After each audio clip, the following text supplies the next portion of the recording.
So hello, so very good evening to all of you students. So काफ़ी students की call आ रही थी कि सर काउंसलिंग प्रोसीजर जो है वो आई थिंक शुरू हो गया है, कि जो वो एमसीसीआई ने जो है वो एक सर्कुलर रिलीज कर दी है।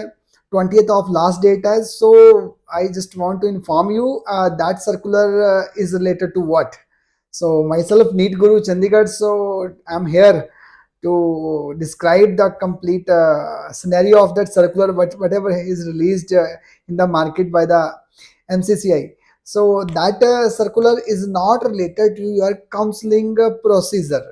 ये सर्कुलर उन स्टूडेंट्स के लिए हैं, उन कॉलेजेस के लिए हैं जो पार्टिसिपेट करने वाले हैं। जो आप लोग जिस कॉलेज में आप एडमिशन लेना चाहते हो, तो ये उनका प्रोसेस होता है कि हमारे कॉलेज में 100 सीट्स हैं, जब 150 सीट्स हैं तो उनको जो वो अपनी सीट्स जो वो वहाँ पे अपडेट करनी है एमसीसीआई में, तभी तो वो पोर्टल में उनको जो वो आपकी सीट जो वो उनको वेकेंट शो होएगी। सो एमसीसी की पोर्टल में जितनी भी जो वो कॉलेजेस की जो सीट्स हैं वो सारी की सारी डिस्प्ले करवाने के लिए जो वो एमसीसीआई ने जब वो हर एक कॉलेज को जो वो एक सर्कुलर जारी किया है कि आप अपने अपने कॉलेज की जितनी भी सीट्स है, 100 सीट्स है, 150 सीट्स है या 250 सीट्स है, तो उसको आप जो वो एक्सप्लेन कीजिए और आप वहाँ पे वेब पोर्टल के ऊपर अपलोड कीजिए। सो उसकी लास्ट डेट जो वो 20th डे है।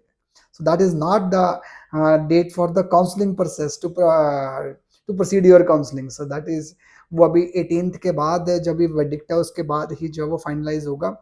जो भी होता है तो एमसीसीआई अभी पहले कुछ नहीं कर सकती, बिकॉज काउंसलिंग प्रोसेस तो इसमें कोई शक नहीं है कि counselling process is not about the NTA. So counselling process NTA का काउंसलिंग प्रोसेस से कोई लेना देना नहीं है।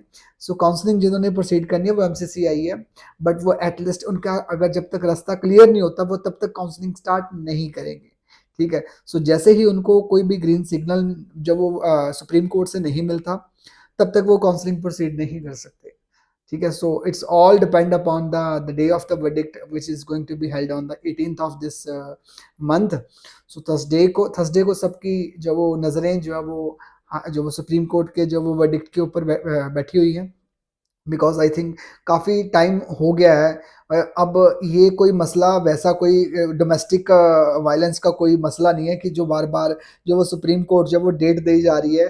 So this is the future of the 24 lakh students. So जो बच्चे अपेयर हुए हैं तो उनके फ्यूचर का जब वो टाइम है जो वो ख़राब होता जा रहा है। वो बहुत डिलाइमा में है कि पेपर अगर रीनीट करवाना भी है तो वो भी आप टाइम से करवाइए, हमें बता दीजिए अगर रीनीट करवाना तो हम एटलीस्ट प्रेपरेशन तो करें। सो मेरी भी सुप्रीम कोर्ट से और जो सबसे अगर सोशल मीडिया के थ्रू अगर मेरी बात वहाँ पे पहुँच सकती है, so I just want to propose कि एटलीस्ट जो वो 1.5 month at least should be given to the all the NEET aspirant if you are supporting the reNEET. तो अगर तो जहाँ तो कोई भी जो वर्डिक्ट आएगा अगर रीनीट होगा तो उसके लिए एटलीस्ट जो वो 1 मंथ तो एटलीस्ट मिलना चाहिए बच्चों को, सो दैट कि रिवाइज हो जाए। सो नहीं अदरवाइज तो रिजल्ट काफ़ी ख़राब हो जाएगा। जो अच्छे बच्चे हैं उनका रिजल्ट भी जो वो नीचे आ जाएगा। सो अगर उनको टाइम मिलता है, so preparation it's all about the mind game. जो अब वो मेंटली जो वो फ्री हो चुके हुए हैं, तो पेपर देना वैसे चाहता तो कोई भी नहीं है, बट अगर रिजल्ट जो वो जस्टिफाइड नहीं हो पाए तो रीनीट तो होना चाहिए। अगर रिजल्ट में जस्टिफाई नहीं हो, बिकॉज उन बच्चों को सीट नहीं मिलेगी जिनके बहुत अच्छे स्कोर्स हैं। तो सेकंड थिंग इज दिस कि पेपर होना है तो वो भी बता दिया जाए, अगर नहीं होना तो काउंसलिंग स्टार्ट कर दी जाए। सो यही है हमारी ओर से भी ये request. So I hope so कि जो भी डिसीजन आए वो स्टूडेंट्स के हक में ही आना चाहिए। So thank you so much.